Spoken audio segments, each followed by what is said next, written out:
So I got something earlier today, kind of fortuitously. I got them for free, amazingly. I picked these up. This is a Riverside release. Of course, the album Cannonball Adderley and Bill Evans obviously know what I mean.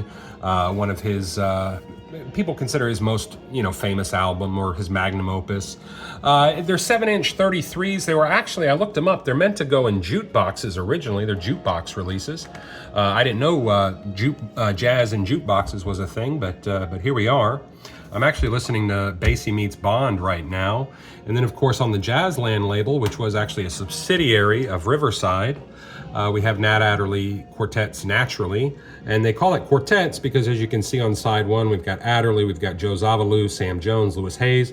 And then on side two, we have Nat again, but Wynton Kelly, Philly Joe Jones, and Paul Chambers, probably more well-known players on side two as opposed to side one, although of course you can never discount Joe Zawinul. But yeah, all of them are in fantastic condition, and looking them up, I noticed this one goes for typically about $50-$60. The Basie one goes for a few bucks here or there. This one typically 10-15 or whatever. A lot of that's condition based, obviously.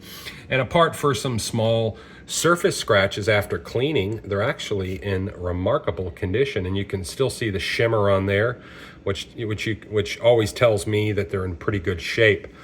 But yeah, absolutely fantastic, and very, very kind of lucky to pick these up. One thing about this thing is when I took out the record to clean it, I found this inside the sleeve, and it's actually a little square picture of the album cover.